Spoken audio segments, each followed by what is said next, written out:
Hi hello வணக்கம் and welcome to 70mm channel. So இன்றைக்கி இந்த வீடியோவில் பார்க்க போகிற இன்ட்ரெஸ்டிங்கான ஒரு காசிப் என்ன அப்படின்னு பார்த்தீங்கன்னா, ஒரு சீரியல் நடிகை எந்த அளவுக்கு கவர்ச்சி காட்ட முடியுமா, சும்மா தெறிக்க விட்டுருக்காங்க அப்படின்னு சொல்லி எல்லாத்தையுமே புருவம் தூக்கி பார்க்க வைக்கிற ஒரு நடிகையாக மாறி இருக்காங்க திவ்யா கணேஷ்.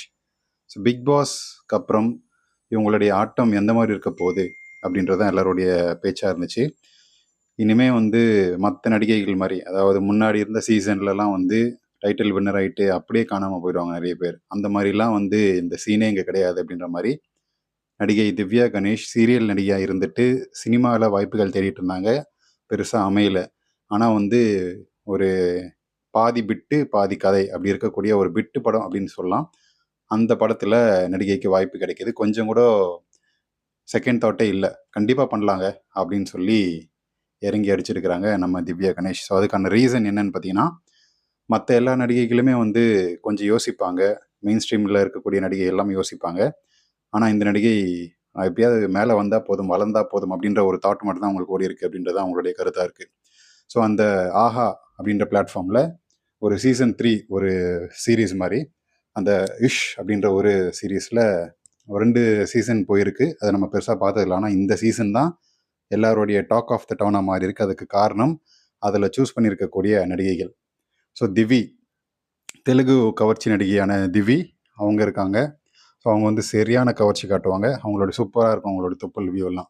ஸோ அதுக்கப்புறம் பார்த்தா பூனம் பாஜ்வா, ஆல் டைம் ஃபேவரட்டான பூனம் பாஜ்வா ஒரு ஆன்டி நடிகையாக அந்த சீசனில் ஒரு ரோல் பண்ணியிருக்கிறாங்க. இந்த மாதிரி 2 கவர்ச்சி நடிகைகள் மத்தியில் ஒரு இளம் குத்துவிளக்கு நடிகை இறக்க போகிறோம் அப்படின்றது அவங்களுடைய ஒரு அட்வர்டைஸ்மெண்ட்டாகவே இருந்துச்சு, மார்க்கெட்டிங் ஸ்ட்ராட்டஜியாகவே இருந்துச்சு, அந்த சீரீஸோட டைரக்டர் கிட்ட இருந்துச்சு.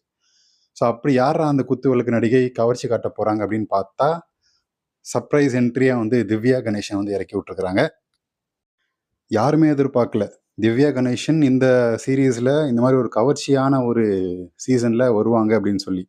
அதுக்கேற்ற மாதிரி ஜஸ்டிஃபை பண்ணுற மாதிரி, நான் சும்மா லைட்டாலாம் கவர்ச்சி காட்ட போகிறதில்ல, திறந்து மொத்தமாக காட்ட போகிறேன், படுக்கறையில் போட்டு குத்த போகிறேன் அப்படின்ற மாதிரியான ஒரு செய்தியை அந்த இதில் நல்லா தெரியுது. இதில் அந்த டீசர்லலாம் தெரியுது.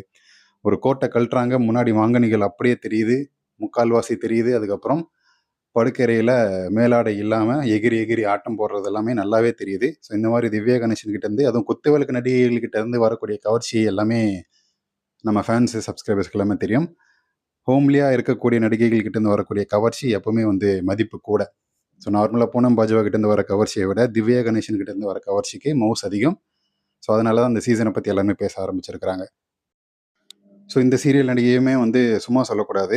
ஏனோ தானோன்னு கவர்ச்சி காட்டாமல் தன்னுடைய அடுத்த கட்ட வேலைகள் கவர்ச்சிக்காக என்னென்ன பண்ணணுமோ எல்லாத்தையுமே கரெக்டாக பண்ணி இந்த சீரீஸில் தன்னுடைய இன்வால்மெண்ட்டை ப்ரூவ் பண்ணியிருக்கிறாங்க. ஸோ இதன் மூலமாக அவங்களுக்கு சினிமாவில் அடுத்தடுத்த கவர்ச்சியான ரோல்ஸ் எல்லாம் வரத்துக்கு நிறையவே வாய்ப்பு இருக்குது அப்படின்னு பேசப்பட்டுட்டு வருது.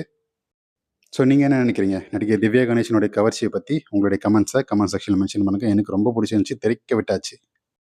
வீடியோ பிடிச்சிருந்துச்சின்னா லைக் பண்ணுங்கள், ஷேர் பண்ணுங்கள், சப்ஸ்கிரைப் பண்ணுங்கள். அடுத்து எந்த நடிகையை பற்றி பேசலாமன்றதை கமெண்ட் செக்ஷனில் மென்ஷன் பண்ணுங்கள். டிஸ்கிரிப்ஷனில் இன்ஸ்டாகிராமோட லிங்க் இருக்குது, மறக்காமல் கிளிக் பண்ணி ஜாயின் பண்ணுங்கள். தேங்க்யூ.